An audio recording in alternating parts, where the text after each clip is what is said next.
과학 기술 분야의 진로를 고민하는 학생들 모두 모여라. 안녕하세요. 드림톡 콘서트의 진행을 맡은 과학 커뮤니케이터 임소정입니다. 안녕하십니까. 한국생명과학연구원에서 책임연구원으로 근무하고 있는 정은채입니다. 반갑습니다. 안녕하세요. 과학을 사랑하는 여자, 근데 과학보다 학생을 더 사랑해서 과학교사를 하고 있는 여자, 무학중학교에 근무하는 과학교사 손미연입니다. 반갑습니다. 저희 정은채 박사님께서는 미생물공학을 전공하시고 지금 생국년에서 근무하고 계신데 네. 여기가 어떤 곳이고 또 어떤 일을 하고 계신지 잠깐 소개 부탁드려도 될까요? 네, 저희 한국생명과학연구원은 정부가 연구비를 출연해서 만들어낸 정부기관이죠. 저는 30년째 지금 연구원에서 근무하고 있고요. 제가 전공하는 분야는 미생물입니다. 와, 진짜 미생물. 나이만큼 안 보이세요. 30년 근무했다는 거 안 믿겨집니다. 네. 감사합니다. 저는 그 미생물을 활용해서 사람한테 좋은 미생물을 만든다거나 아니면 미생물을 활용해서 새로운 물질을 만들어내는 사람들한테 유용하게 쓰일 수 있는 그런 거를 연구를 주로 하고 있죠. 굉장히 어려운 일을 하고 계시네요. 네, 조금은 어렵죠. 어렵고 멋져 보여요. 멋있어요. 네. 합성생물학 분야인데 네. 굉장히 어렵고 멋있어요. 네. 손미연 선생님께서는 화학을 전공하셨고 지금 중학교에서 아이들을 지도하고 계신데 요즘 네. 약간 온라인 직업이 바뀌었죠. 네, 맞아요. 오늘도 사실은 온라인 수업을 아침에 하고 이제 이걸 찍으러 온 건데요. 거의 저희의 생활은 교사라기보다 약간은 요즘 콜센터 직원, 그리고 컴퓨터 AS 직원, 그래서 원격 지원만 안 하다 뿐이지 전화로 거의 학생들을 지금 그 아바타처럼 부리고 있거든요. 오른쪽 로그인 눌러봐, 이름 넣어봐, 뭐 이런 거 하고 있고요. 사실 그래서 학교가 굉장히 정신없게 돌아가고 있습니다. 저희 드림톡 콘서트는 과학 분야 진로를 꿈꾸는 학생들한테 도움을 드리고자 다양한 경험과 노하우를 가지신 전문가분들을 모시고 진로와 꿈에 대한 이야기를 듣는 자리입니다. 자, 오늘 저희가 함께 얘기해 볼 분야는 과학 중에서도 생명공학인데요. 이게 생명공학이 얼핏 저희가 생각하기에는 단순히 생물을 커버한다고 생각하지만 사실은 그렇지 않잖아요. 굉장히 복잡한 부분이거든요. 우리가 일단 생명과학의 진로를 얘기하기에 앞서서 이 생명과학에 대해서 두 전문가분들은 어떻게 생각하시는지 좀 의견을 듣고 싶어요. 사실은 이제 생명과학 하면 딱 과학인데 생명을 다뤄? 이런 느낌으로 다가오고 사실 저는 그게 가장 직관적으로 이해하기 좋은 것 같아요. 그러니까 생명, 나, 너, 그리고 우리를 둘러싼 식물, 동물, 그리고 그 사이의 관계를 다루는 사실 초등학교에 방과후 교실이라는 게 있어요. 그래서 아마 많은 이 방송을 보고 있는 중학생, 고등학생 친구들이 초등학교 때 이제 엄마의 등살에 못 이기거나 혹은 네, 과학을 좋아해서 이제 들어본 경험이 있을 텐데요. 방과후 선생님들이 아이들을 많이 이제 끌어모으기 위해서 광고를 하세요. 이런 걸 할 거야 라고 광고를 하시는데 진짜 많은 부분이 달팽이 주거나 구피 주거나 그러면 엄마들은 그걸 보는 순간 하지 마 이러는데 이제 아이는 구피를 보는 순간 할 거야 이렇게 되는 거죠. 그래서 사실은 아이들이 이제 구피도 갖고 오고 막 달팽이도 갖고 오면 진짜 요만한 구피 한 마리 키우겠다고 막 마트 가서 3, 4만 원짜리 어항 이만한 거 사다가 구피 죽으면 그 어항 어떡해요. 이러고 있는데요. 사실 저는 생각을 해봤어요. 왜 초등학교에서 방과후 과학교실인데 그런 생물학적인 걸 먼저 할까라고 생각을 해보면 실제로는 우리 주변의 것들을 다루다 보니 가장 아이들이 접근하기 쉽고 이해하기 쉽고 가장 흥미로운 분야가 아닐까라는 생각을 해요. 그래서 초등학교 학생한테 그 생명과학이란 내 주변에 있는 것들 가장 소중했던 것들 이런 거에 대한 친근함으로 다가갈 수 있는 과학이고요. 중고등학생은 이제 그런 것들에 대한 원리를 조금 유식하고 논리적인 방법으로 풀이해가는 그런 원리를 파악하는 그런 학문 분야가 아닐까 그런 교과목이 아닐까 생각을 합니다. 저는 이제 생명과학의 한 가운데서 연구원으로 일을 하고 있잖아요. 그렇죠. 생명과학이 그동안 굉장한 발전을 해서 우리가 마음대로 DNA를 조작하거나 또는 그 편집하는 기술들이 발전을 했어요. 그러다 보니까 아까 얘기한 그런 생명체를 내가 원하는 대로 조작을 해서 만들어낼 수 있는 그런 시대가 됐거든요. 그래서 우리가 흔히 얘기하고 있는 우리들의 삶 주변에 있는 문제들, 그쵸. 특히 질병 문제, 또는 식량 문제, 환경 문제, 에너지 문제를 저희 생명과학을 통해서 해결해 보지 않을까. 그래서 미래는 이 생명과학의 발전에 따라서 얼마나 삶의 질이 바꿔질 수 있고 더 좋은 방향으로 바꿔낼 수 있는 게 생명과학이 아닌가. 그런 그러니까. 입장에서 항상 보게 되죠. 요즘에 막 생명과학 완전 코로나 때문에 지금 엄청나게 주목받고 있잖아요. 맞습니다. 저 정말 이런 말 지금 맞는지 모르겠지만 다 죽어가는 주식시장에 생명과학 분야만 엄청나게 급등하는 형태를 보일 만큼 진짜 많은 분들이 지금 생명과학에 완전히 딱 포커스를 맞춰서, 왜냐면 저희가 사실은 사는 게 다 질병을 해결하고 잘 먹고 잘 살자 이거잖아요. 저희가 진짜로 오늘 모신 전문가가 학교 현장에 계신 전문가분이랑 그 다음에 연구 현장에 계신 전문가분 저희가 정말 넓게 모셨거든요. 그래서 초등학교부터 이 50년의 시간을 거쳐가지고 저희가 진짜 이 생명과학에 대해서 여기서부터 여기까지 준비를 했으니까 여러분도 오늘 방송 보시면은 생명과학과 관련된 진로에 대해서는 확실하게 뭔가 얻어가실 수 있을 거라고 생각을 해요. 자, 오늘 그렇다면은 저희가 이제 두 분께 중요한 얘기를 들어보려고 하는데, 일단 이 영상을 보고 계신 우리 학생들이나 학부모님들은 우리 자녀가 생명과학에 관심이 있거나 아니면 내가 생명과학 쪽 진로에 관심이 있는 분들이 많으실 거예요. 그렇다면 내가 지금 당장 준비하기 위해서 이 생명과학을 어떻게 공부해야 될까, 이 생명과학을 어떤 시각으로 대해야 될까에 대한 노하우가 궁금하실 텐데요. 우리 융합교육 전문가 제 이름을 지금 잊으셨군요. 네, 제가? 잊지 않겠습니다. 네. 생방송이라서 융합교육 전문가 손미연 선생님께서 여러분께 이 생명과학을 공부하는 노하우에 대해서 알려주신다고 합니다. 저희 손미현 선생님이고요. 선생님 알려주세요.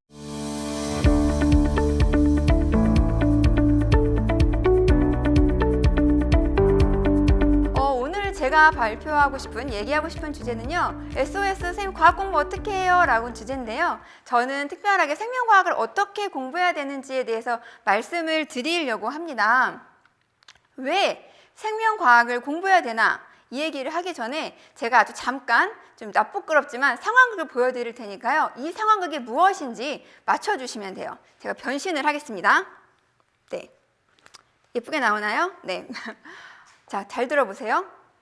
자, 조용해봐. 지금 우리는 우리의 세력을 넓혀가야 돼. 아주 조용하고 은밀하게 우리는 옆집, 그 옆집으로 우리 세력을 펼쳐갈 거야. 잘 알겠어? 자, 그런데 조심할 게 있어. 바로 킬러야, 킬러. 우리는 그 킬러를 피해야 돼. 잠깐만. 저기 킬러가 나타났어. 조용히. 쉿. 아무도 조용히. 아무 말도 하지 마. 킬러가 지나갔어. 이제 됐어. 우리는 걸리지 않았어. 자, 동지 여러분, 우리의 세력을 펼쳐 나갑시다. 네. 오글거리셨다면 죄송합니다. 네. 제가 했던 이 짧은 상황극은 뭐에 대한 얘기였을까요? 어느 여름날이었어요. 사실 이건 첩보 영화도 아니고요. 독립 영화도 아닙니다. 이건요, 제가 여름날 한참 오래전에 대학교에서 처음 생물학을 공부하는데요. 교수님께서 인간의 면역에 대해서 설명해 주시는데 이름도 멋있는 내추럴 킬러 세포죠. 그리고 암세포를 쫓는 그 내추럴 킬러 세포랑 암세포의 관련을 얘기하시는데 저는 머릿속에 이런 지금 첩보영화 같은 상상이 드는 거예요. 얼마나 우리의 인체가 유기적이고 정말 멋지게 되어 있는지 저는 처음으로 사실은 생명과학의 매력을 느꼈거든요.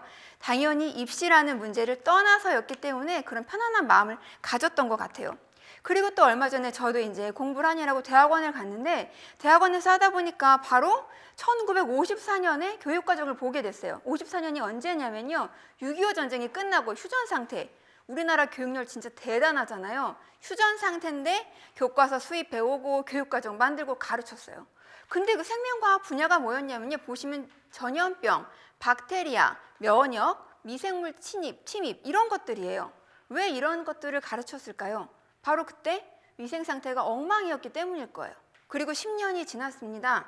10년이 지났더니요, 여전히 발효 미생물 나와요. 우리 박사님 계시잖아요. 그렇죠? 그리고 기생충, 아마 공중위생 이런 것들이 이렇게 강조되던 시대였고요. 전 재밌었던 거 품종 개량이에요. 지금은 전혀 농업 과목에서 다룰 것 같은 품종 개량. 왜냐하면 농사를 짓고 많은 걸 산출해내야 되기 때문에 이런 부분을 가르쳤던 것 같아요. 그리고 세월이 지나서 지금 50년이 흘렀습니다. 2015년 교육과정인데요. 지금 보시면 생명공학기술, 생태계, 환경오염 지금 우리가 다루고 있는 이 내용들입니다. 여러분 뭐가 달라졌는지 아시겠어요? 네, 생명과학은요. 나, 너, 우리 주변 우리 주변의 동식물을 다루다 보니까 물리나 화학과는 달리 굉장히 학문이 진화하고 변화되는 걸 실제로 느낄 수가 있어요. 그래서 맨날 물리는 F는 MA, 보일의 법칙, 샤를의 법칙. 참고로 저 화학 전공이지만 그런 것들 하는 것에 비해서 굉장히 많은 변화를 느낄 수 있는 게 바로 생명과학입니다. 그게 바로 생명과학의 매력이라고 생각을 해요. 그런데 제가 학기 초마다 항상 학생들한테 단원명을 주고 뭐 공부하기 싫으니? 라고 하면 진짜 남학생들, 성차별 발언 아니고요. 아마 가슴에 손을 얹으면 느끼실 거예요. 가장 남학생들 왜 암기하기 싫다는 거예요. 생명과학 싫어요 하거든요. 그래서 여러분께 제가 암기하지 않고 생명과학 공부하는 법을 알려드리려고 합니다. 얼마 전에 제자가 찾아왔어요. 이제 대학생도 넘어서 다 큰 제자가 저한테 여자친구 얘기를 하는 거예요. 그래서 선생님 너무 좋아요. 막 보고 있으면 너무 행복해요. 이래서 얼마나 됐어? 했더니 3개월 됐대요. 그래서 제가 뭐라고 했냐면 1년 지난 다음에 네가 그 마음 변하지 않으면 내가 인정해 줄게 그랬어요. 저는 질투하는 것도 아니고요. 네, 제자가 잘 되기를 바라는 마음입니다. 그런데 제가 왜 그런 말을 했냐면요. 저는 사랑은 호르몬이다 라는 얘기를 믿거든요. 사랑에 빠지면 정말 호르몬의 난장판 파티다 이런 얘기를 믿어요.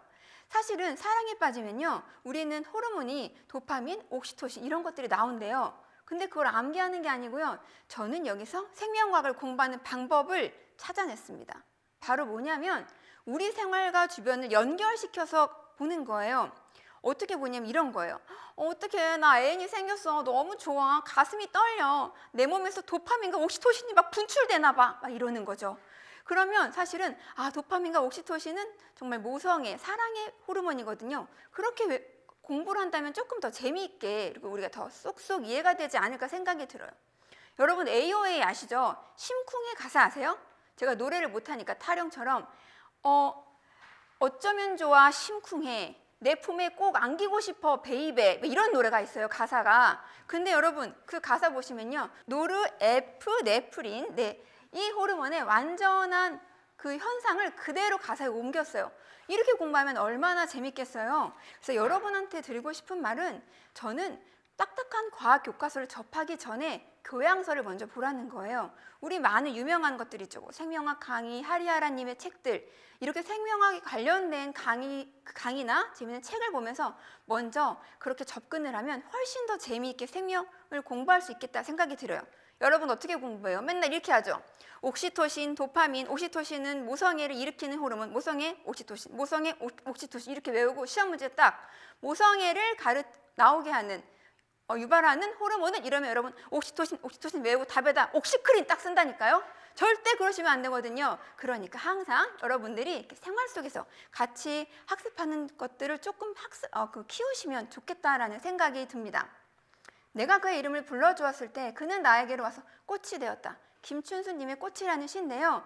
이름 없는 들풀은 없습니다. 여러분 주변에 있는 것들은 모두 이름이 있고요.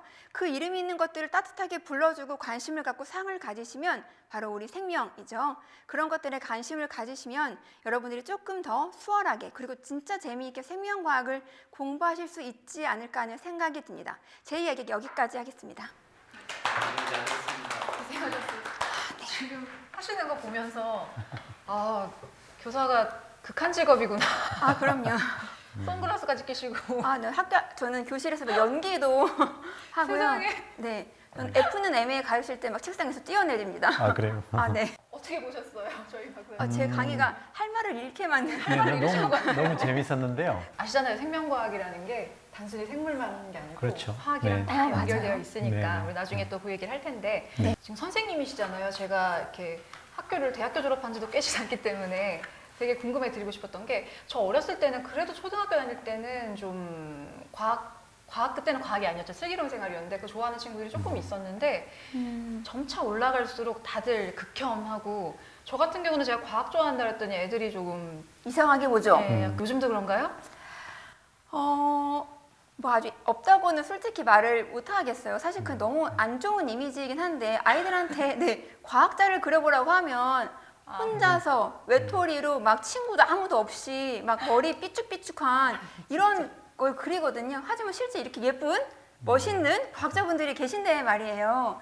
사실은 그래서 학교에서도 보면 과학을 진짜 좋아하는 친구들이 있고 그리고 그 친구들이 있는데 저는 사실은 과학 교사다 보니 그런 친구들을 되게 아껴주고 예뻐해주고 하는데 친구들 사이에서는 좀 독특하다. 근데 저는 그 독특함의 원인을 알고 있어요.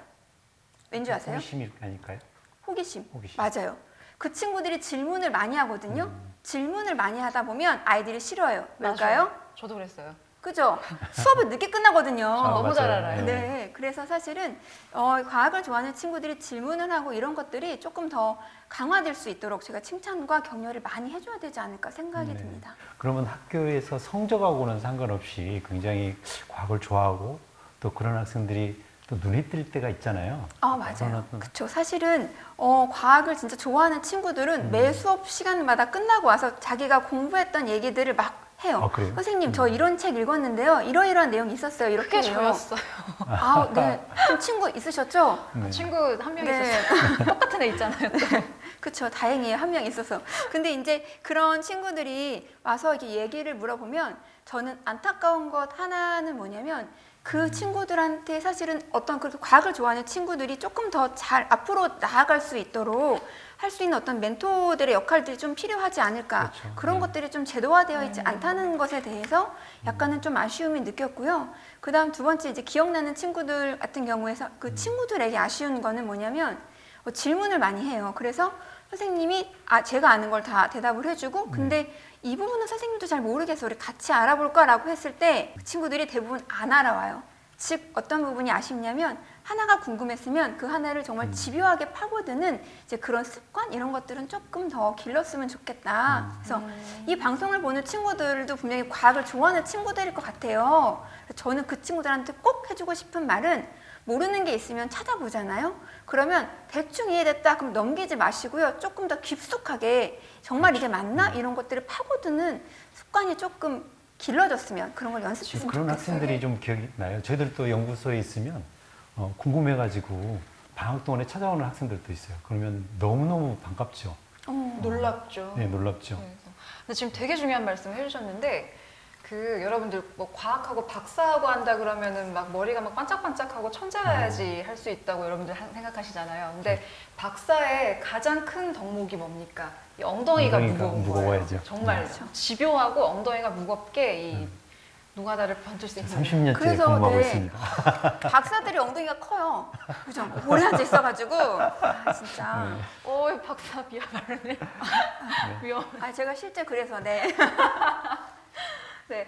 당황하시- 느끼지 않으시겠지만 과학기술 분야의 진로를 고민하는 학생들을 위한 드림톡 콘서트를 함께하고 계십니다. 자, 우리 지금 생명과학을 진짜 좀 더 이렇게 재미있게 공부하는 방법은 저희가 이제 손면 선생님께 들었는데 그렇다면 여러분들이 진짜로 생명과학을 공부를 해서 그 진로로 간다면 그래서 여러분들이 연구자가 되었을 때 어떤 일들을 할까가 또 궁금하실 것 같아요. 그래서 이 얘기는 이제 저희가 정흥채 박사님께서 여러분들께 명쾌한 답변을 주실 수 있을 것 네, 같습니다. 그럼 기대하겠습니다. 제가 한번 이어서 해보겠습니다. 진짜 연구하는 학자로서 이제 정흥채 네. 박사님께서 주시는 현장의 목소리 한번 들어볼까요?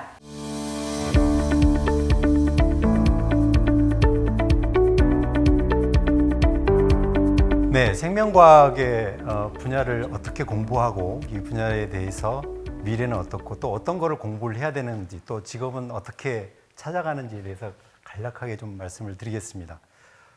먼저 조금 우리가 생명과학 이렇게 얘기를 하고 있는데 제일 먼저 조금 이해를 해야 되는 부분이 그러면 생물학하고는 어떻게 다르냐 이렇게 물어보는 사람들이 꽤 많은데 생물학과 생명과학의 차이는 바로 DNA를 이해를 하기 전 또는 한 후를 이렇게 나눌 수가 있습니다. 그래서 생물학은 아까 우리 손미연 선생님께서 말씀하셨듯이 생명체를 찾아서 발견해서 관찰해서 이렇게 생겼구나, 이런 기능을 하고 있구나, 이거는 동물이구나, 이거는 식물이구나 이렇게 얘기하는 관찰의 학문이었죠. 그런데 저희들이 현미경이 발견이 되고 발명이 되고 현미경을 통해서 세포를 조금 쳐다보게 되니까 세포 안에는 이러이러한 어떤 기구들이 있구나. 그래서 동물 세포는 이렇게 생겼구나. 식물 세포는 이렇게 생겼구나. 이해를 하게 됐죠. 조금 더 공부를 하고 기술이 발전이 되니까 세포 안에 있는 어떤 물질들을 공부를 하게 됐어요. 그 제일 먼저 발견하게 되는 게 DNA를 발견을 하게 되죠. 사실 DNA를 처음 발견한 학자는 독일의 화학자로서 프리드리 미셔라는 화학자였습니다. 1869년인데요. 거의 150년 전이죠. 이렇게 DNA를 발견을 했지만 이 DNA가 유전 물질이라는 것 또는 이 DNA 구조에 대해서는 거의 수십 년, 60년 또는 80년 후에야 알게 됐죠. 이렇게 생명과학의 시작은 DNA를 발견하고 난 다음에 이 DNA 기능이 뭐다는 것을 이해를 함으로써 발전이 되겠습니다. 그래서 생명과학을 좀 더 연구하고 생명과학에 대해서 이해를 더 하려고 하면 마치 외국어를 배우는 것과 똑같습니다. 우리가 외국어를 배울 때는 읽기, 듣기, 쓰기, 말하기를 잘하면 외국어는 굉장히 잘하게 되겠죠. 생명과학은 아까 말씀드린 DNA를 얼마나 더 잘 이해를 하고 있고 DNA를 얼마나 더 잘 다루느냐에 따라서 생명과학을 이해하기가 쉽게 되겠죠. 그래서 생명과학 분야에서 DNA 분야의 기술들을 살펴보면 DNA 읽기, DNA 조작하기, DNA를 합성하기 또는 DNA를 증폭하기 또는 최근에 유전자 가위라고 불리는 DNA를 한두 개를 바꿔치기 하거나 변화를 시킬 수 있는 편집 기술, 이렇게 다양한 DNA 분야에서 기술들을 잘 이해를 하고 있고 이 부분을 잘 구사를 한다 그러면 생명과학을 잘 이해를 할 수가 있습니다. 그러면 우리가 고등학교 때 너 대학 무슨 과를 갈래 할 때 나는 그 수학을 잘 몰라서 또는 화학을 잘 몰라서 생명과학을 또는 생물학을 하겠어 이렇게 얘기하는 학생들이 있는데 절대 틀린 말입니다. 예를 들면 인류가 공부하기 시작한 과학 분야는 제일 먼저 숫자였죠. 산수. 그래서 수학을 제일 먼저 공부하기 시작했고 수학을 이해를 하니까 지구상에 있는 내 주위에 있는 물질들이 어떻게 생겼구나 하는 화학을 공부하게 되고 이 물질들 간의 사이에 힘을 공부하는 것은 물리가 됐죠. 그럼 물리를 공부하고 나니까 그 물질들이 구성하고 있는 특히 신비로운 세포를 이제 이해하고 싶거든요. 그래서 생물학이 가장 나중에 이해하기 시작했고 가장 나중에 발전하기 시작을 했습니다. 실제 세포를 발견하고 생물학이 발전한 거는 겨우 150년밖에 안 됐죠. 그래서 그러면 어떤 과목을 공부를 해야 될까? 그래서 앞서 말씀드린 수학, 화학, 물리를 기본적으로 공부하고 그 후에 생명과학을 공부하게 됩니다. 또는 이와 같이 공부하는 순서는 일반 생물학 또는 일반 화학 이런 부분의 기초 부분을 공부한 뒤에 미생물학, 생화학, 유기화학을 공부하고 그 후에 정말 공부하고 싶은 예를 들면 바이러스를 공부하고 싶으면 바이러스학 또는 면역학을 공부하고 싶으면 면역학 이런 분야에 다양하게 공부를 생명과학 분야에 공부를 하게 되죠. 심지어는 세포를 쳐다보지 않고 DNA를 만지지 않고 공부하는 바이오 정보학이라는 분야가 새로 생겼는데 DNA를 잘 읽게 되니까 그거를 컴퓨터에 DNA 염기 서열을 순서를 넣고 컴퓨터 안에서 생물학을 공부하는 사람들이 바이오 정보학을 공부하는 사람들입니다. 그러면 대학에는 어떤 과들이 있을까요? 보시다시피 물리를 공부하고 싶으면 물리과, 화학을 공부하고 싶으면 화학과를 가는데 생명과학을 공부하고 싶으신 분들은 보시다시피 다양한 과에 들어갈 수가 있어요.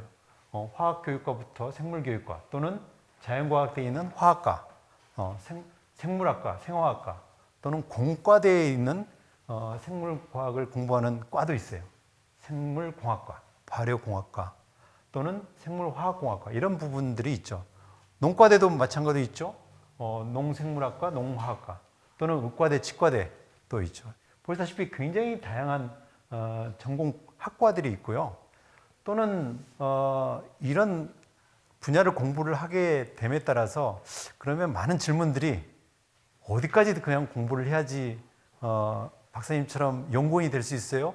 이런 질문을 가끔 받은 적이 있어요.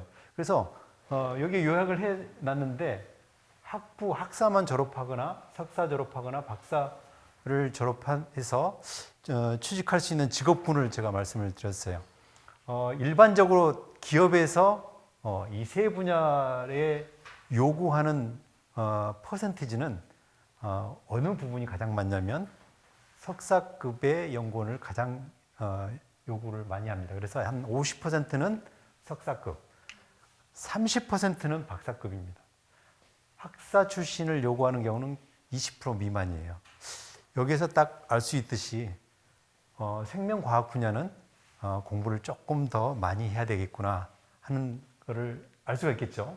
그래서 예를 들면 저같이 이제 공부를 계속해서 박사 경험까지 박사학위를 따면 대부분 다 연구원 또는 요즘에는 굉장히 이게 발전을 하게 되니까 이 창업해서 CEO가 되거나 창업해서 부설 연구소의 연구소장이 되거나 또는 요즘은 뭐 컨설팅, 뭐 변리사 또는 심지어는 벤처 투자의 심사역으로도 갈 수가 있습니다. 그래서 가능한 생명과학 분야는 공부를 좀 더 많이 해서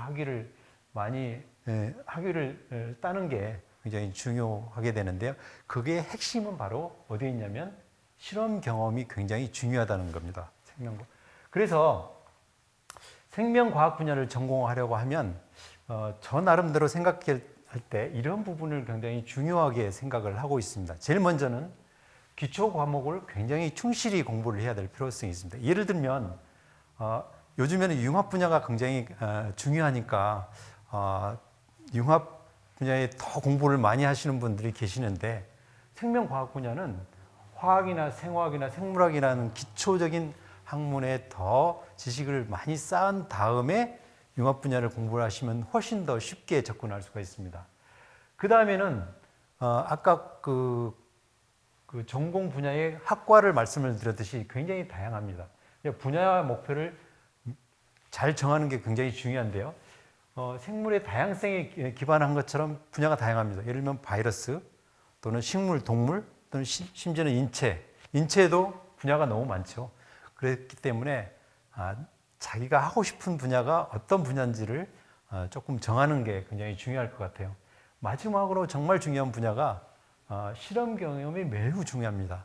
특히 취직을 하려고 할 때 제일 먼저 물어보는 게 실험실 경험이 있느냐 이렇게 물어보는 경우가 많아요. 그래서 생명과학은 실험과학입니다. 실험적으로 해봐야지만 이해를 할 수가 있고 또 다른 연구를 해서 결과를 낼 수가 있는 거죠. 그래서 생명과학 분야는 실험적인 경험이 매우 중요하다 이렇게 말씀을 드릴 수가 있습니다. 자, 이상으로 마치겠습니다. 지금 사실은 한 저희 7분 정도 되는 짧은 시간 동안 굉장히 정말 많은 얘기들을 정리를 해주셨어요. 사실은 요거를 싹 다 받아 적으면 여러분들이 뭔가 약간 스몰 가이드 정도 되죠, 이게. 네, 저 받아 적었어요. 네. 열심히 적으시더라고요. 네. 그래서 진짜로 오늘 보여주신 이 PPT 내용이 정말 생명과학 분야의 진로를 생각하신다면 진짜 A부터 Z까지 쫙 정리해 주신 내용이 네. 아닌가 싶어요. 저는 진짜 근데 약간 놀라웠던 거는 생물학이 나오기까지의 어떤 학문의 변화, 수학, 그다음 화학, 물리, 생물학 그렇죠. 이렇게 네. 하셨잖아요. 그래서 저는 사실 그런 역사는 잘 몰랐는데 이제 그런 부분까지 다 했다. 그렇게 생물학이 발전됐다는 게 사실 놀라웠고 두 번째 드는 궁금증은 뭐였냐면 그 뒤에 이어서 박사님 뭐라고 해주셨냐면 생물학을 하기 위해서는 그것들을 다 잘해야 된다 이렇게 말씀을 해주셨어요. 그래서 우리 학생들한테는 굉장히 부담이 될 수가 있겠네요. 갑자기 아이들 물리, 수학 헉 했는데 갑자기 생물학을 좋아하는 친구들이 많은데 그걸 다 하려면 진짜 공부 다 해야 돼요, 선생님? 하면 되게 좋겠죠. 그렇지만 요즘에는 혼자 하는 게 아니고 세포 분야 또는 DNA 분야는 내가 조금 더 전문가가 되는 거고 화학이나 수학 또는 물리는 또 다른 사람들하고 협업을 하면 됩니다. 그렇기 때문에 제가 이 내용은 안 썼지만 요즘은 혼자 개인 활동 또는 개인적인 혼자 있는 시간이 많아서 사회성이 조금 떨어지는 학생들이 있는데 그런 경우는 요즘은 연구를 하기가 굉장히 어려워요. 그렇죠. 그래서 협동 연구가 거의 그렇죠. 줄을 이루다 보니 거의, 네. 아이들의 그런 성격, 인성 이런 부분이 굉장히 강조되는 것 같아요. 옛날에는 혼자 현미경을 보고 새로운 거를 발견하고 또는 이해를 할 수가 있었는데 지금은 절대 그런 시기가 아니잖아요. 그렇기 때문에 내가 하는 전문 분야를 더 더 열심히 하고 네. 주위에 있는 다른 동료들과 협업하는 게 더욱 중요하죠. 사실은 이 말씀 저희 진짜 학생들한테 꼭 해주고 싶은 부분이 있어요. 뭐냐면 학교에서 수업을 할 때 모든 활동을 하거나 모든 평가를 하면 아이들이 굉장히 안 좋아하는 이유가 자기 점수를 제대로 못 받을까 봐. 그래서 선생님 그냥 개별 과제 내주시면 안 돼, 이런 얘기 굉장히 많이 하거든요. 근데 사실은 사회에 나가면 잘 못하는 친구도 잘 그렇죠. 하는 친구도 다 어떻게 만날지 모르니까 그 속에서 본인의 역할을 충실히 하고 팀의 성과를 잘 내게 하는 것들을 좀 배울 수 있는 장소가 학교가 되면 좋겠다라는 생각이 드는데 이제 아이들이 잘 제 마음을 몰라줄 때가 있거든요. 이 말 꼭 나중에 녹화한 걸 보여줘야겠어요. 네. 필요하다고. 저도 이제 30년 동안 그 경험한 바인데 제가 아는 어떤 노 교수님, 80세가 넘으신 노 교수님이 미국에서 교수님으로 굉장히 오래 봉직을 하셨어요. 그분이 한국에 오셔서 하시는 말씀이 바로 그거였어요. 한국 학생들이 너무너무 똑똑하고 잘하는데 한 가지만 더 잘하면 좋겠다. 협업, 커뮤니케이션. 서로 사회성을 더욱 길러서 우리가 요즘은 이제 직접적으로 대면해서 하는 것뿐만 아니라 우리가 SNS를 통해서 그렇죠. 외국에 있는 교수들, 외국에 있는 연구자들, 외국에 있는 친구들과 과학을 논할 수가 있잖아요. 그러니까 요즘 학생들이 더 잘하는 SNS를 통해서라도 사회성을 기르면 정말 잘할 거예요, 우리가. 네. 여러분 들으셨죠? 협업 중요하답니다. 네. 모든 과제 그렇게 싫어하시면 안 됩니다. 아셨죠? 근데 다만 이제 또 여기 첨언을 드리고 싶은 게 학생들 네. 이제 저희가 그 공동 연구를 하다 보니까 물리는 물리학 전문가에게 수학은 수학 전문가에게 맡길 수는 있는데 그래도 학생들이 그거를 까먹으시면 안 돼요. 그래도 그 같이 커뮤니케이션을 할 때 이 사람이 무슨 얘기를 하는지에 대해서는 내가 알아야 그렇죠. 되거든요. 그거를 위해서 여러분들 그래도 최소한 기본의 기본은 나는 생명과학에서 전문가지만 이 수학이나 물리에 대해서 기본은 우리가 알고 있어야 돼요. 제가 수학을 못해서 무지하게 고생을 했었거든요. 그래서 사실은 융합교육 전문가들이 어떤 얘기를 하냐면 예전에 왜 한우물을 깊게 팔아 이런 얘기를 하잖아요. 근데 요즘 시대는 그게 맞지 않다는 거예요. 방금 말씀하신 것처럼 다른 분야를 이해할 수 있을 정도가 돼야 하는데 그렇죠. 그런 능력이 안 되니 그래서 융합교육이 강조가 됐는데 많은 분들이 한우물을 깊게 파라가 아니라 그럼 넓게 파나? 이렇게만 하시는 거예요. 근데 그게 아니라 더 많은 걸 요구하죠. 깊고 넓게 파라. 네. 그래서 T자형 네, 인재가 되라는 맞습니다. 거죠. 개미굴을 이렇게 파라는 얘기. 네. 그리고 그래서 요즘은 예전에는 뭐 노하우가 중요하다고 했잖아요. 근데 요즘은 노하우보다는 nowhere, 그러니까 어디에 있는지를 찾는 게 중요하다는 그렇죠. 얘기가 또 있고요. 회사에서 원하는 인재의 비율이 네. 학사는 20%, 석사 50%, 박사 30%다 이렇게 그렇죠. 얘기를 네. 하셨어요. 네. 근데 사실은 박사까지 이제 가는 동안에 시간과 노력과 비용을 다 투자하는 건데요. 네. 제가 뭘 물어볼 거냐면요. 그 세 직급으로 취직했을 경우에 임금 차이가 얼마나 나나요? 대충 한 1,000만 원에서 1,500만 원 사이. 정확한 숫자가 나왔네요. 네. 그러면 학사에서 석사로 가면 이제 그만큼 뛰고 네, 그렇죠. 석사에서 박사로 가면 또 네. 그만큼 근데 그게 장기간 누적되면 꽤 큰 그렇죠. 금액이 됐어요. 네. 그러기도 하고 이제 진출할 수 있는 분야가 박사로 가면 과거에는 되게 갈 수 있는 분야가 굉장히 한정이 돼서 예를 들면 뭐 저희 같이 연구원으로 갈 수밖에 없기 때문에 연구소에 취직하거나 대학 교수로 가거나 그런데 아까 제가 좀 나열을 했지만 네네. 지금은 직업이 굉장히 다양해져서 폭이 훨씬 더 넓어질 수가 있죠. 근데 이제 학부만 졸업한 경우는 네. 이제 연구 보조원 수준에서 일을 해야 되고 안 그러면 본인이 더 이제 노력을 좀 해야 되는 부분이 있고요. 그럼 이제 박사님이 추천해 주시는 건 이 생명과학을 공부하고 호기심이 있어서 이거를 이제 업으로 삼고 싶다는 친구들은 학사로 최소한, 하는 것보다는 네, 석사까지는 석사 정도는 해야지 마치는 게 최소한. 최소한 이 분야에 왜냐하면 과거보다 현재의 기술이 워낙에 고도화됐거든요. 네네. 뭐 아시다시피 조그마한 어려운 얘기만 하면 못 알아들을 정도로 분야도 다양해졌고 네. 그 기술이 고도화됐기 때문에 그거를 직접 경험을 하려고 그러면 아까 제가 말씀드렸듯이 또 생명과학은 실험과학이기 때문에 실험실에서의 경험이 일단 이해하는데 생명과학을 이해하는데 가장 기본이거든요. 그래서 석사 정도는 해야지만 생명과학 분야에서 관련된 직업을 직업을 잡고 얻을 수 있다. 일을 할 수 있지 않겠느냐. 네, 네, 지금- 실험하려면 진짜 네. 체력도 좋아야겠어요.